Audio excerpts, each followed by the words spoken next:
If you or a loved one has just been told you're being admitted to the hospital, your mind is probably racing. It is noisy, it's chaotic, and incredibly overwhelming. But right now, you need to shift your mindset from feeling like a helpless patient to becoming an active manager of your care. What you do in the next few hours of a hospital admission can completely change the quality of your care you receive and to prevent medical errors and even save you thousands of dollars in surprising bills. Today, we are breaking down the exact 5 things you need to do the moment you get to your hospital room.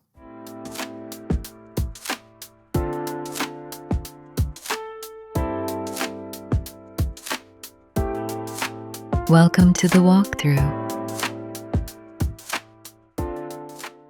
Before we dive into step number 1, make sure to hit that subscribe button and give this video a like.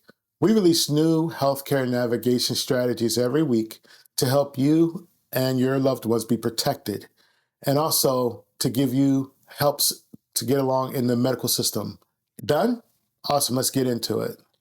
So step number 1 is to establish your command center and designate a primary advocate.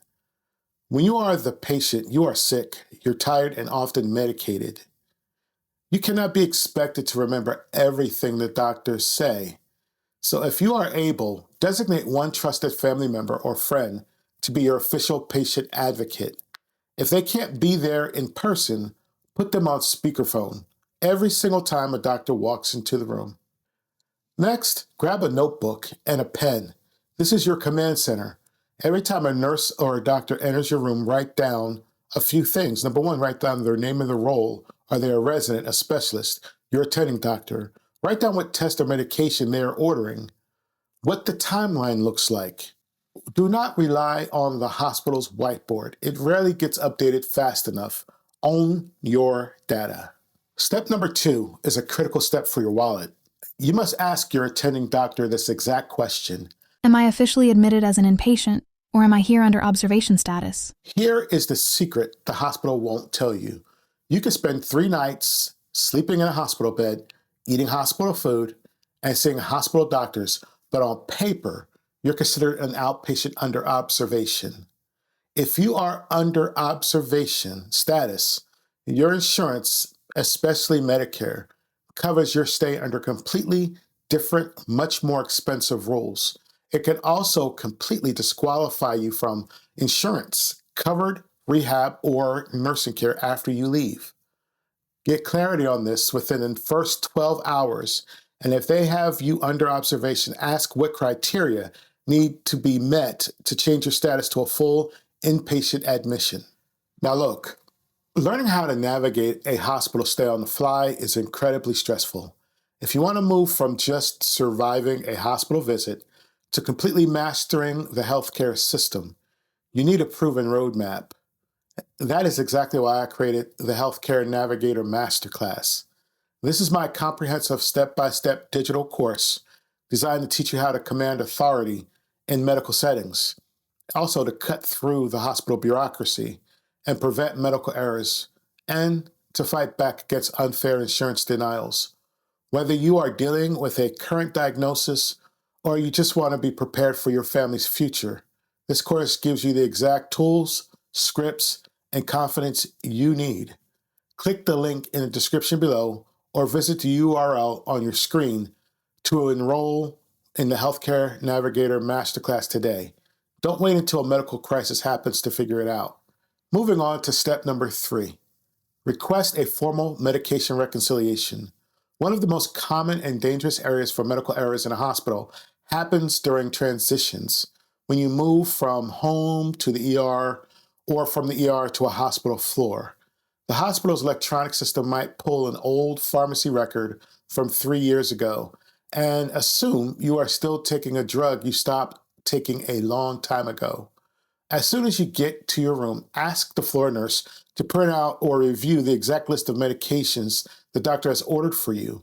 Compare it to what you actually take at home. Make sure they know about your allergies, your supplements, and any specific times you usually take your medication. Do not let them give you a pill until you or your advocate knows exactly what it is and why you are taking it. Step number 4 surprises a lot of people. You need to ask to speak with your assigned case manager or discharge planner on day one.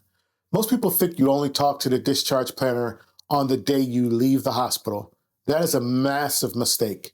Discharge planning starts the minute you walk through the door. The case manager is the person who coordinates with your insurance company to make sure your stay is approved. They're also the ones who arrange for home health care, physical therapy, or medical equipment like oxygen or walkers for when you go home. If you wait until the day of discharge to meet them, you could face massive delays, or worse, be sent home without the support you actually need to heal. Find out who they are, introduce yourself, and let them know your goals for a safe transition home. Finally, step number 5, demand a daily care plan during morning rounds. Every morning, usually between 6 a.m. and 10 a.m., the medical team makes rounds on patients. They discuss your care outside your door, walk in for about 2 minutes, look at your monitor, and try to leave. You cannot let them leave without answering 3 specific questions. First question, what is the main goal we are trying to achieve today? Second question, what tests or labs are scheduled for today, and when will we get the results? Step number 3, what benchmarks do I need to hit before I can safely go home?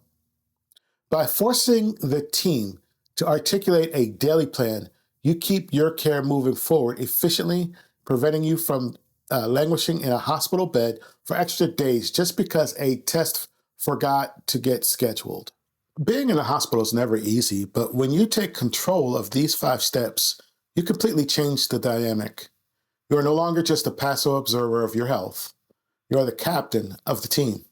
So to help you put all of this into action effortlessly, I've packaged all of my top hospital checklist, hidden medical traps to avoid, and exact scripts to use with doctors into a quick reference guide called the Patient Protection Blueprint ebook.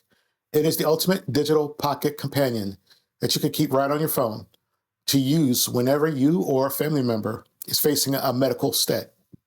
You can grab your copy right now using the link in the description box below. Thank you so much for watching. If you found this video helpful, please give it a thumbs up, share it with someone who needs it, and make sure you subscribe and hit the like button so you never miss an episode on how to protect your health and your wallet. Stay safe, advocate for yourself, and I'll see you in the next video. Blessings.